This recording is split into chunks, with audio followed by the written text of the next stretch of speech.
Nous sommes ici aujourd'hui pour expliquer à la presse l'importance de préserver les bonnes terres agricoles. Ce futur projet de la prison sur des bonnes terres agricoles n'est qu'un projet de plus dans la région caennaise. Il nous inquiète, nous, Chambre d'agriculture, nous, paysans, faire de tels projets dans des bonnes terres sans concertation avec le monde agricole ne passe plus. Il n'y a aucune prise de conscience. Quelques-uns m'écoutent avec beaucoup d'intérêt, beaucoup de gentillesse, mais dans les faits, rien ne change. Ça fait à peu près 25 ans que je lutte pour qu'on arrête de gaspiller les terres agricoles. Depuis mon enfance, j'ai vu les maisons grignoter les terres.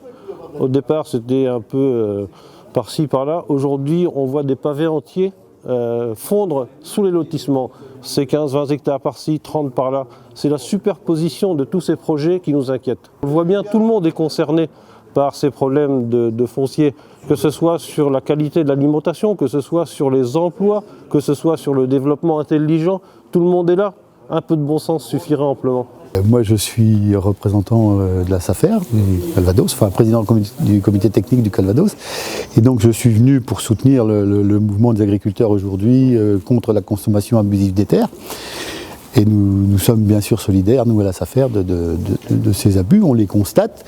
Et donc on est prêt à s'associer avec toutes les organisations professionnelles pour lutter contre cette surconsommation des terres agricoles, et des bonnes terres agricoles surtout. Le problème, c'est que aujourd'hui, on avait les différents syndicats agricoles, on avait les représentants des défenses des espaces naturels, etc., la SAFER, la Chambre d'agriculture. Mais comme l'a fait remarquer Patrice Lepeinteur, on n'a pas vu les élus, parce qu'ils ont leur part de responsabilité. Quand ils zonent des secteurs et qu'ils les font adopter dans les PLUI pour que ça devienne constructible, après, c'est pas facile d'inverser les tendances, quoi.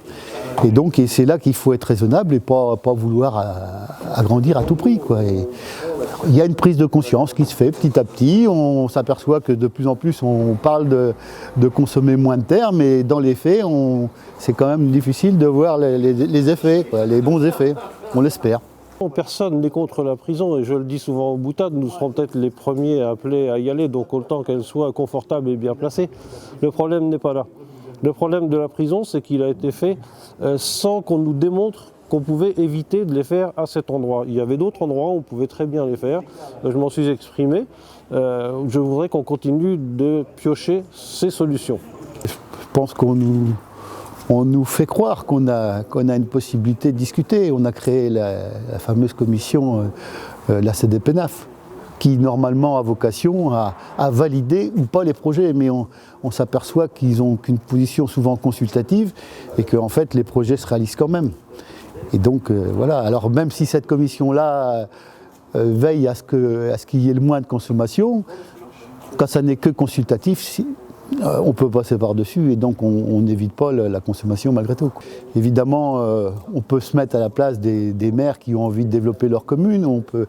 Forcément, tout le monde a envie de développer des projets, mais il ne faut pas que ça devienne purement électoral, quoi. On sait bien qu'on ne va pas bloquer tous les projets, on n'est pas là pour ça non plus. On sait bien qu'il faut qu'il y ait une évolution. Mais de grâce, qu'on ne fasse pas n'importe quoi.